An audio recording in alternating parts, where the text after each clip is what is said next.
Salut, salut! Et oui, Rebecca, toujours là pour le défi. Lecture de la Bible de l'aurore au crépuscule. On lit la Bible de la Genèse à l'Apocalypse. 10 minutes tous les jours. Et donc là, on finit le livre de Zacharie. Et bientôt, ce sera le Nouveau Testament. Donc n'hésite vraiment pas à nous rejoindre. Merci Seigneur vraiment pour tous ceux qui vont nous rejoindre aujourd'hui, pour tous ceux qui sont là depuis le début.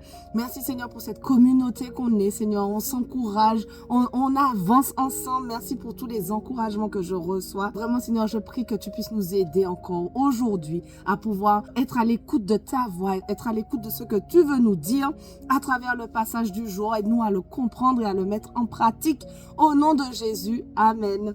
Alors, on continue. Donc, Zacharie 14, verset 3. L'Éternel sortira et combattra contre ces nations comme il combat le jour de la bataille. Ses pieds se poseront ce jour-là sur le mont des Oliviers qui est vis-à-vis de Jérusalem du côté est. Le mont des Oliviers se fendra par le milieu d'est en ouest et une très grande vallée se formera. Une moitié de la montagne reculera vers le nord et une moitié vers le sud. Vous fuirez alors la vallée de mes montagnes car la vallée des montagnes s'étendra jusqu'à Hatzel. Vous fuirez comme vous avez fui devant le tremblement de terre lors du règne d'Osias sur Juda.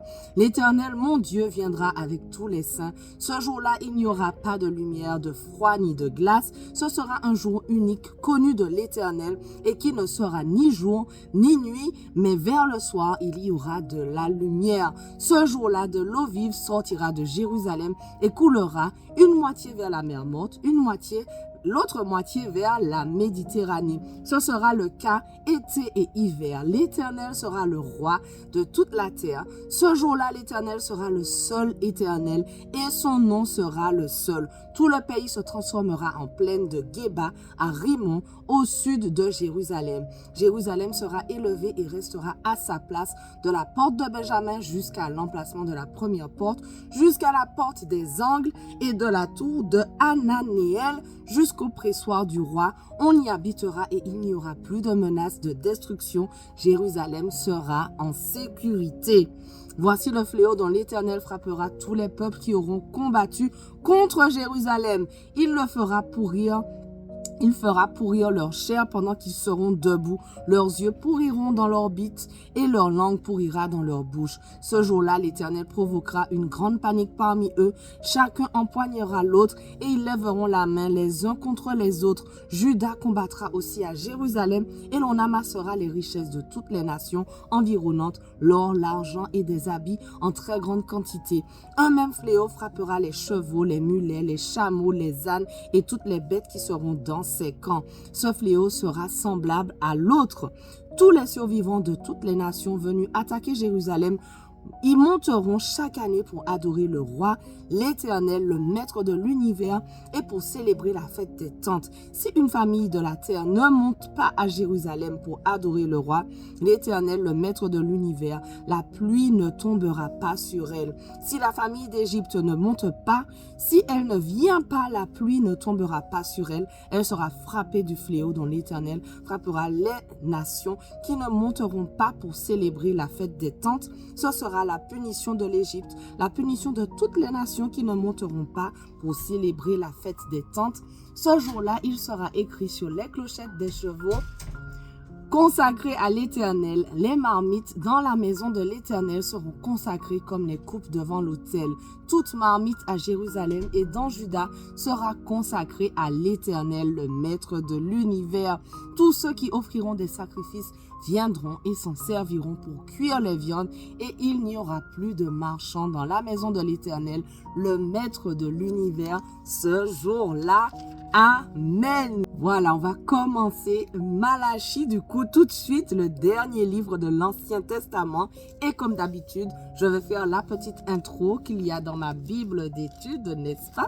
La vue d'ensemble. Donc en fait, le but du livre de Malachie, c'est aider le peuple à prendre conscience de ses fautes et à retrouver une bonne relation avec Dieu.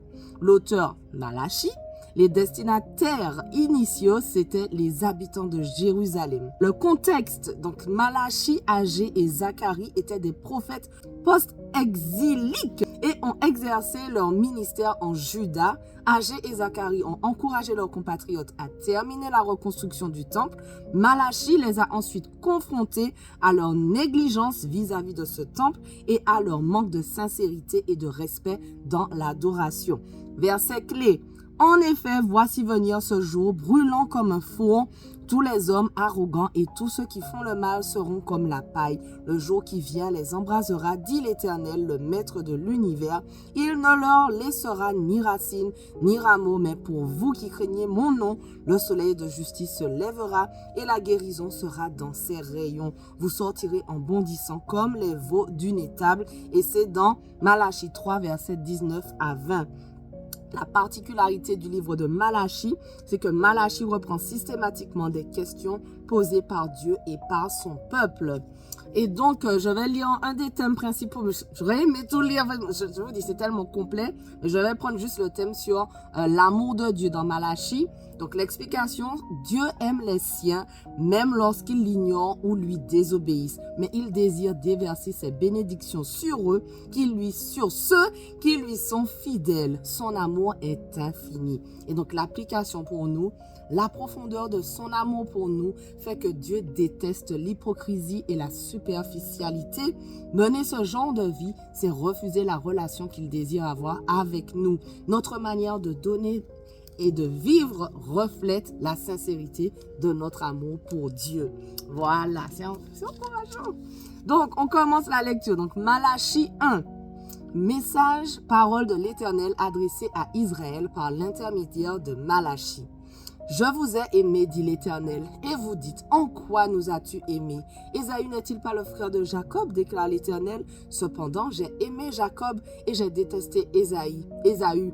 J'ai livré ses montagnes à la dévastation, son héritage aux chacals du désert. Si Édom prétend, nous sommes détruits, mais nous relèverons les ruines, voici ce que dit l'Éternel, le Maître de l'univers. Qu'ils construisent, je démolirai et on les appellera pays de la méchanceté, peuple contre lequel l'Éternel est irrité pour toujours. Vos yeux le verront et vous direz, l'Éternel est grand, même en dehors des frontières d'Israël. Un fils honore son père et un serviteur son maître. Si je suis père, où est l'honneur qui me revient? Si je suis maître, où est la crainte qui m'est due, dit l'Éternel, le Maître de l'univers, à vous, les prêtres qui méprisez mon nom et qui dites, en quoi avons-nous méprisé ton nom? Vous offrez sur mon autel des aliments impurs et vous dites, en quoi t'avons-nous souillé? C'est en disant, la table de l'Éternel est dérisoire. Quand vous offrez en sacrifice une bête aveugle, n'est-ce pas mal? Quand vous offrez une bête boiteuse ou malade, n'est-ce pas mal? Offre-la donc à ton gouverneur. Te recevra-t-il bien? Te fera-t-il bon accueil, dit l'Éternel, le Maître de l'univers. Et maintenant, priez Dieu pour qu'il ait pitié de nous. C'est de vous que cela vient. Vous recevra-t-il favorablement, dit l'Éternel, le Maître de l'univers?